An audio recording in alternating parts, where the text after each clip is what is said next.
Welcome everyone to the Library of Iron and Ash, where we read stories from monster hunters and the magical prey they pursue. For this next adventure, we read from the book, What Has? Wings and Hungers, Field Notes for Hunting Griffins. I hope you enjoy. I learned long ago that fear smells different on every creature. On men, it is sharp. Old sweat, rusted iron, and the faint sourness of regret. It clings to breath and cloth alike, impossible to wash away once it settles. On beasts, fear is warmer. Musk and damp fur. Honest. It tells you when they will flee and when they will fight. On a griffin, fear smells like ozone and blood carried on the wind. I tasted it on the back of my tongue long before the scream ever came. The town of Brackenholt crouched behind me as the sun bled out across the plains. Its wooden palisade bristled with torches, each flame wavering like a nervous eye that dared not blink. They watched me go in silence. No cheers, no prayers spoken aloud. They had already done those earlier, while there was still enough light to pretend courage came easily. They begged me not to go out at dusk. They always do. Dusk belongs to monsters, they say. They forget that dusk belongs to hunters too.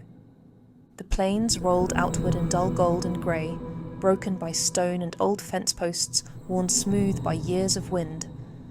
Beyond them rose the dark woods, abrupt and unwelcoming. No gentle thinning of trees, no gradual slope into shadow, just a wall, old growth, twisted trunks, branches knotted together like fingers clawing at the sky. I had hunted long enough to know when land had been claimed. The air thickened as I approached. Even the wind changed its mind near the tree line, flattening against the grass instead of lifting. A predator ruled there. Why I hunt. People ask why I do this work. They expect answers they can stomach. Gold, glory, revenge. Something neat and finished. The truth is simpler and far worse. Monsters are not evil. They are hungry. And hunger, left unanswered, does not stop at fences or prayers. I learned that lesson young. Watching something with wings lift a screaming man into the sky while everyone else stood frozen, waiting for gods who never came. Someone always has to step forward.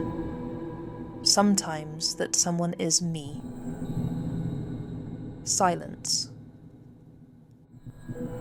As I crossed the last stretch of open ground, I noticed what was missing. No birds, no insects, no small movements in the grass. Even the wind kept its voice low. Silence is not emptiness. Silence is obedience.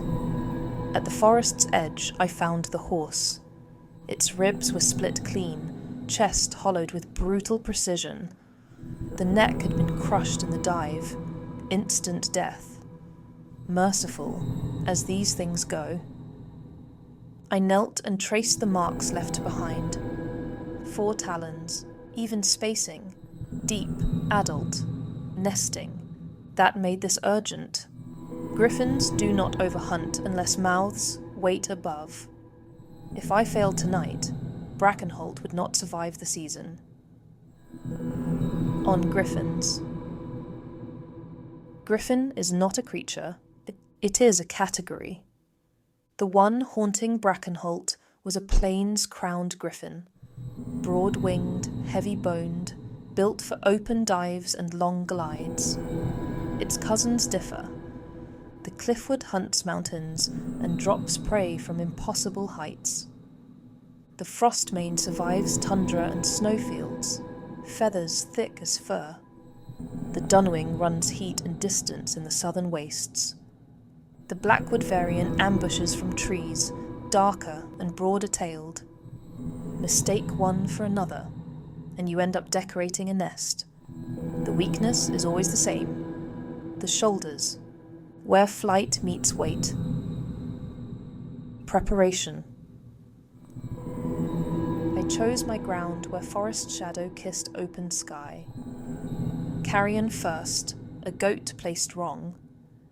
Predators noticed disorder. Beneath it, spike snares waited, chains etched with tightening runes. Broken feathers suggested arrival, a lie, but predators understand lies. I masked my scent with pine resin and ash, tied a wind-stilling charm at my throat, and checked my weapons by feel alone. Bow strung, broadheads sharp, sword silver-threaded and waiting. Then I sat with my back to a stone and waited. The sky breaks. Pressure. Wait. I did not look up. You never look up. The scream tore through the night. Metal dragged across stone. Wind followed, flattening grass as shadow swallowed the bait. Talons struck where my head had been. I rolled. The snare triggered. Metal shrieked as spikes bit into the Griffin's left wing. I loosed my arrow into the wing root before it could recover. It crashed. The earth shook. Saplings snapped. Up close, it was enormous. Eyes burning gold. Beak snapping inches from my face. I blinded it with the rune and drove my sword into the damaged shoulder. Tendons parted. Magic burned. Still it fought. The tail struck my ribs and sent me skidding through dirt and pain. I tasted blood. I laughed once, because laughing means you are still alive. I spoke the killing spell. The blade burned white. I plunged it beneath the eagle's breast into the heart. The griffin convulsed, then fell still. Harvest. A griffin does not truly die when its heart stops, not if you are careless. I waited until the last reflex shudder faded, until nerve and muscle finally agreed the fight was over. Large predators cling to life longer than most. I have seen hunters lose fingers to beasts they rushed. Only when the eyes clouded did I kneel. Harvesting is not desecration, it is respect through understanding. I began with the feathers. Griffin flight feathers are dense, reinforced along the quill. Properly shaped, they stabilize arrows in winds that would ruin lesser shots. I cut only the unbroken primaries, clean at the base. Never pull. The down beneath the wings I left intact. Insulation like that loses value if mishandled. Next came the talons. I braced the limb and worked at the joints. Griffin talons anchor enchantments better than steel. Powdered, they hold spells longer. Whole, they fetch high prices. I took 3. More would have been greed. The hide required patience. Too much force and it tears. Properly cured, it becomes light armor, resistant to glancing blows, ideal for riders and scouts. Last came the shoulder joint. The wing bone there remembers flight. Pressure, strain, impossible force. Mages prize it, engineers study it. I took only a fragment. Taking the whole joint destabilizes the skeleton, and unstable remains draw attention. Finally, I inspected the heart. Large, powerful, still warm. Prepared correctly, it grants endurance beyond human limits. Prepared poorly, it kills. I wrapped it in waxed cloth and sealed it with ash. That decision I would revisit later. When I finished, the body looked smaller, not diminished but resolved. I burned what remained, not from superstition, from experience. Leaving a partially harvested griffin teaches the wrong lesson.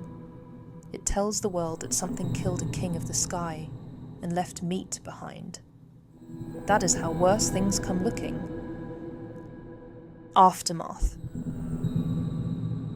Birdsong returned as I walked back toward Brackenholt. They were waiting at the gate. Relief does not look heroic. It looks like sagging shoulders and trembling hands. The reeve paid me in coin and grain. More than agreed upon. Less than fair. I washed blood from my hands at the well while whispers gathered. Something watching the river. Animals vanishing whole. The woods moving without wind. Different fear. Different smell. Vacancies invite tenants. The griffin was gone. Something else would come. And when it did, I would be ready. For more content like this, please be sure to like, follow and subscribe.